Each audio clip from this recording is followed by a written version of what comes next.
Kali ni aku kesabar bah. Aku kesabar untuk kenduri kahwin bah. Jumlah kita tengok siapa yang kahwin. Kota Belut, aku datang bah. Majlis dimulakan dengan doa agar mendapat keberkatan daripada Allah Subhanahu wa taala.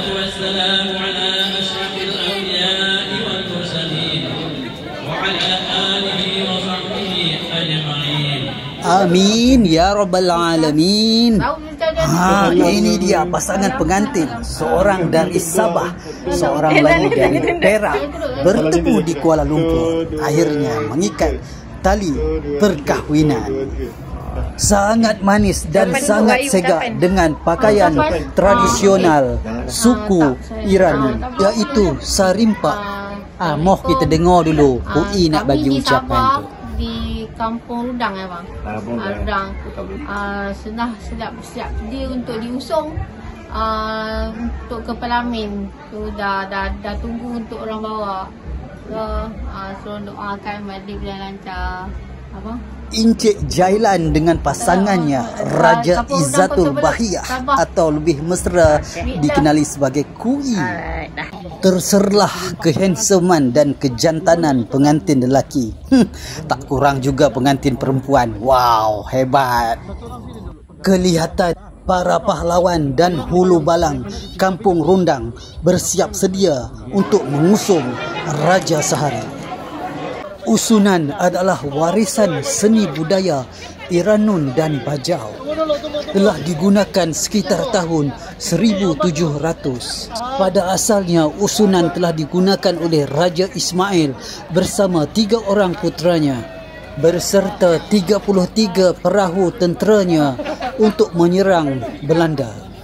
Warisan ini terus digunakan sehingga kini bagi meraihkan pembesar-pembesar negeri dan juga sebagai meraihkan Raja Sehari.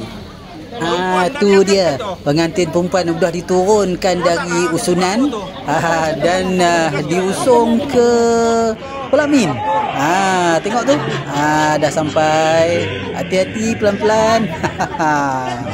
Okey, diikuti pula oleh pengantin lelaki. Tu dia dah sampai. Kemain ya, Pelamin pun merelap kalenya. Dengan istiadat Raja Sehari. Memang unik yo.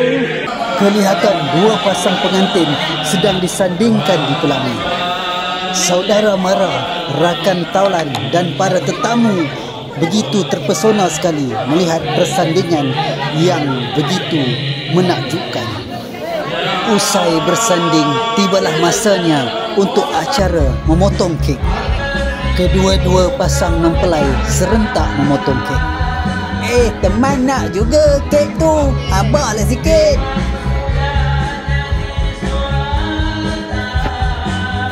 Sambil nengok dia memotong kek tu, yang lain-lain tu boleh lah nak berkaraoke.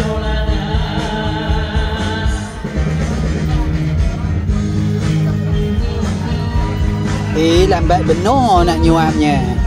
Udah kecoy dia teman nengok.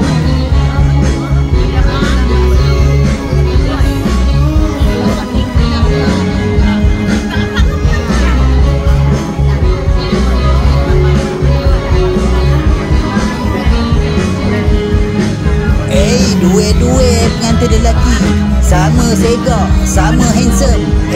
Jangan tertukar udah dah. Ini dia rupa keknya. Bulat silinder berwarna putih bertatahkan emas dan berlian. Dah tentu mahal ni ya. Udah selesai. Muah kita layan karaoke pula. Muah lah kan. Ini dia penyanyi import dari Semenanjung. Dari Putrajaya katanya. Berkanda kepada pengantin perempuan. Ku khair.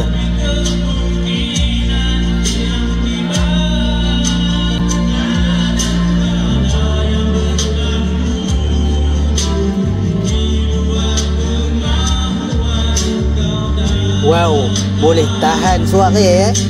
Itulah dia kalau nak tahu orang Perak ni banyak orang seni.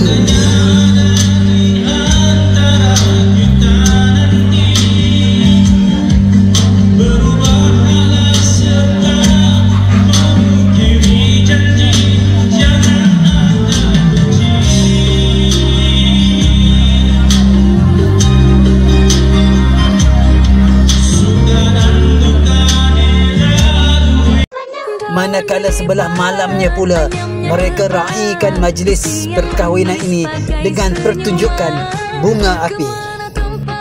Maklumlah, sekarang ni kan masih bulan raya lagi. Raya lah kita. Hari seterusnya, Kui dan Jailan sempat ke Kundasang. Binatang apa ini? Miripnya macam unta. Katanya dari Amerika Selatan. Namanya alpaka. Encem juga budak alpaka ni. Kami di Kundasang, Sabah. Untuk honeymoon kami yang untuk yang ke-6 bulan. Okey. Until Len, nak cakap apa? Kami di sini hanya untuk bersantai-santai, tengok pemandangan suasana di Kundasang. Okey. Suasana di Kundasang sejuk. Okey. Negeri Sabah di bawah bayu. Budaya unik seluruh negeri. Okey. Takdir Allah siapa yang tahu. Kini bergelar suami isteri. Tahniah Kui dan Jailan.